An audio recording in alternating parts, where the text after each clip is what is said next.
Hey, thanks everybody for joining us today. Live Music Nation podcast, Festival Edition. Today we are with Dave Hurrelbrink. He is with the Sweet Corn Festival. Dave, thanks for joining us. Glad to be here. Dave, give us a little background on you. Where did you grow up, and talk about your business career, and then we'll talk about your position here with these events. Well, let's see. I am a dot.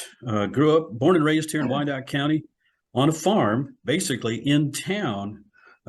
So yeah, it's kind of an unusual upbringing. I had the best of both worlds, farm and the city.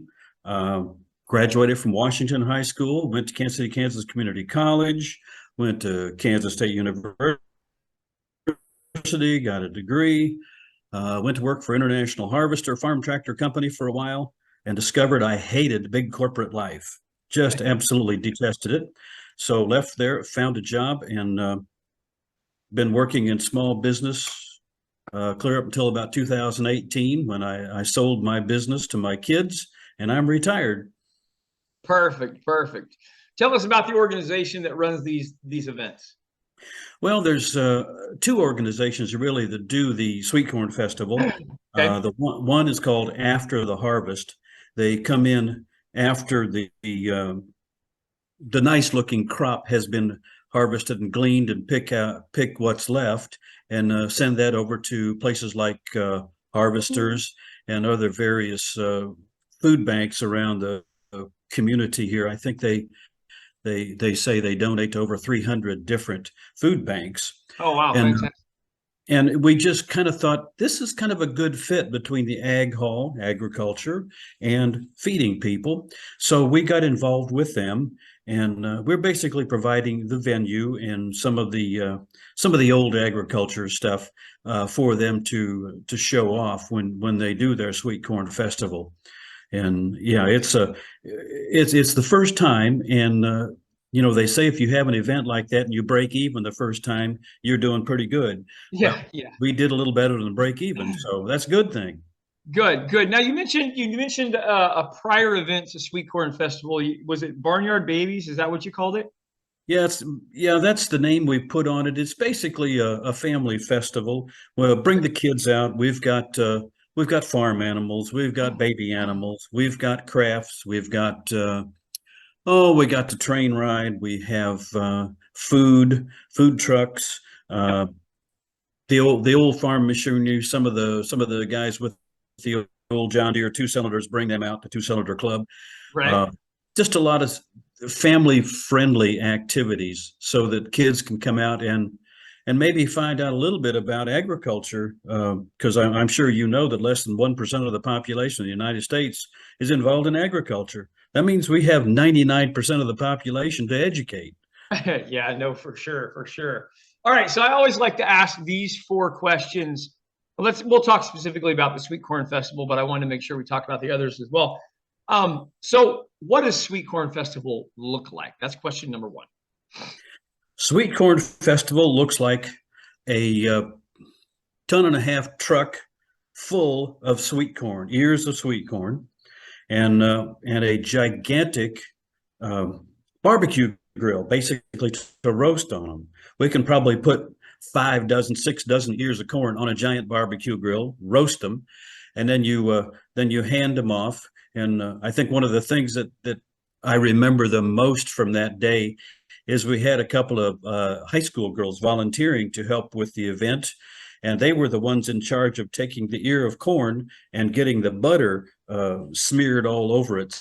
So they had a pump jar of butter. They'd pump it on the corn, and then had paintbrush that they just paint the Oh man. entire ear with butter. Oh, it's good. It was excellent. It was really good. So All right, we so that's what it looks like. What does it smell like? What else? So I'm smelling that roasted corn now. Is that the Yep. only smell in the air, or is there other foods? Oh no, we've had food trucks there. We have barbecue. We have the traditional hot dog, chips, and a drink. We have lemonade. We had kettle corn. Oh my goodness, we had tacos. We have oh gosh, burgers. That kind of thing. Just a typical food truck type cuisine. And Gotcha. Gotcha. try to make it enjoyable. We have a big open pavilion that we can set up tables and chairs underneath, and people would grab their food from the food trucks, come up underneath the pavilion, and we had a band playing and had some games. We actually had a corn shucking contest, so you could demonstrate your prowess at shucking ears of sweet corn. Oh, I don't know what all. It was a interesting event, and good part about it, it was in the end of July, 1st of August, and it wasn't 125 degrees. So that was Okay, that was my other question. What does it feel like? So now the fourth question is, what does it sound like? If you were blind and you couldn't see what was going on, what are you going to hear? You are going to hear kids, a lot of children, a lot of laughter, a lot of people, the sound of people munching and chewing on corn, taking that ear of corn and Yeah, absolutely. Dave, where does this event take place? it takes place at the Agricultural Hall of Fame, which is in Bonner Springs, Kansas, but just barely. It's 630 North 126th Street, just right off the intersection of K7 and I-70. Uh-huh. Near what is it now? Azura Amphitheater or Sandstone or whatever you Yeah, want to call it, right, whatever the name is today, right. and the Renaissance Festival grounds and the Wyandotte County Bonner Park. We're right there in amongst all that stuff. When, in fact, the Ag Hall, when it was originally founded back in about 1960, we by the way, were federally chartered by an act of Congress and signed by Dwight Eisenhower on August 31st, 1960. We were founded, and we had over 700 acres. But over time, we've peeled some of that off for the park, for Sunflower Hills Golf Course, for Sandstone, for Renfest, things like that. So, yeah. Yeah, that's perfect. Dave, what is it for you that motivates you to make sure this festival and these events in general happen? Like, what is the importance for your community in the involvement? Well, as I say, it's education. It's honoring some of the folks that have done some great things for agriculture. You think about the Ag Hall of Fame, and there's people in there from John Deere to Cyrus McCormick to George Washington Carver to Willie Nelson. So, Oh no, that's perfect. It makes sense. It makes good sense. All right, Dave. I always ask these questions in any interview that I do, whether you have live music or not. I'm in entertainment, and so listen. Best concert you've ever seen in your entire life, Dave? Who would you say? now that's a tough question because I'm cheap and I don't go to concerts very often. Right, right.